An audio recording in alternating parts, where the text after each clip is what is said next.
उज्जैन में शिप्रा तीर्थ परिक्रमा यात्रा को लेकर एक महत्वपूर्ण बैठक आयोजित की गई। इस बैठक में नगर निगम सभापति कलावती यादव ने यात्रा की तैयारियों को लेकर चर्चा की और श्रद्धालुओं से ज्यादा संख्या में शामिल होने की अपील की है। बैठक में बताया गया है कि 4-5 जून को शिप्रा तीर्थ परिक्रमा यात्रा निकाली जाएगी, जिसमें हजारों श्रद्धालु शामिल होंगे।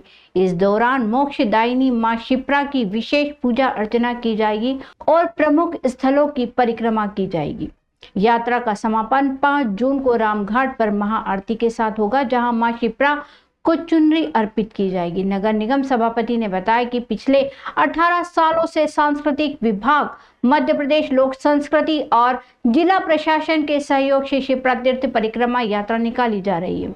बैठक में भाजपा नगर अध्यक्ष संजय अग्रवाल, नरेश शर्मा, रवि सोलंकी, अभय धर्मे सहित अन्य पदाधिकारी शामिल हुए। सभी ने यात्रा को सफल बनाने के लिए चर्चा की और आवश्यक व्यवस्थाओं के निर्देश दिए। जल गंगा संवर्धन अभियान जो हमारा गुड़ी पड़वा से चल रहा है, 26 फरवरी से लगा के ये गंगा दशहरा जो 5 जून को आने वाला है, तब तक मध्य प्रदेश की सरकार इस जल गंगा संवर्धन अभियान को चला रही है। देश के यशस्वी प्रधानमंत्री के नेतृत्व में, नरेंद्र मोदी जी के नेतृत्व में पूरे देश में जल गंगा संवर्धन के अभियान के तहत हमारे कुएं, बावड़ी, तालाब, नदियों सबके संवर्धन और संरक्षण के काम चल रहे हैं। उसी के तारतम्य में मध्य प्रदेश में भी जल गंगा अभियान का संवर्धन अभियान चल रहा है और शिप्रा तीर्थ परिक्रमा जो कि अपने सांस्कृतिक विभाग, मध्य प्रदेश शासन का आयोजन है और शिप्रा लोक संस्कृति समिति एवं जिला प्रशासन के सहयोग से ये पिछले 18 वर्ष से सतत और सफल यात्रा हो रही है। इसमें हजारों ग्रामीण लोग, भक्त लोग, शहर के लोग सभी इसमें भाग लेते हैं और इनके भोजन, पानी, नाश्ते और विभिन्न स्थानों पर मंच बनाकर स्वागत की व्यवस्था पूरे भक्ति भाव के साथ, पूरे जितना यात्रा मार्ग है दोनों दिन का, उसमें विभिन्न संस्थाएं, विभिन्न धार्मिक संस्थाएं, विभिन्न सामाजिक संस्थाएं इसके पूरे भाव के साथ करती है। निश्चित रूप से अब की बार की ये यात्रा, इस वर्ष की ये यात्रा 4 और 5 जून को होने वाली है।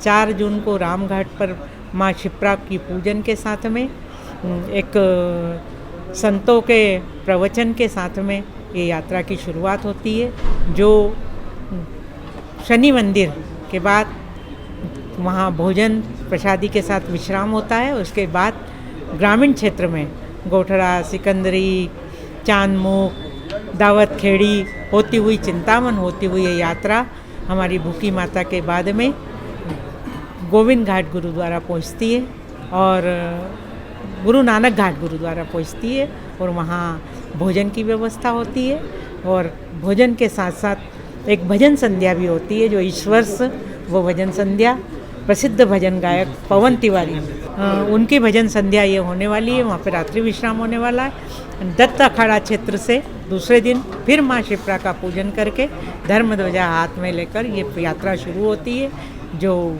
रंजीत हनुमान से, हमारे काल भैरव मंदिर से, सिद्धवट से, मंगलनाथ से होती हुई उमेश नाथ जी महाराज के आश्रम में, वहाँ से वाल्मीकि आश्रम से फिर ये जुलूस के रूप में हमारा जो शहरी क्षेत्र है, शहर का महत्वपूर्ण क्षेत्र है, छतरी चौक से होकर, ढाबा रोड छतरी चौक से होते हुए रामघाट पहुँचती है। वहाँ माँ शिप्रा को चुनरी ओढ़ाने का कार्यक्रम पूरी धार्मिक अनुष्ठान के साथ होता है। इसमें हजारों की संख्या में नागरिक बंधु उपस्थित रहते हैं, यात्री भी उपस्थित रहते हैं और जो तीर्थ यात्री शिप्रा परिक्रमा करके आते हैं वो भी रहते हैं।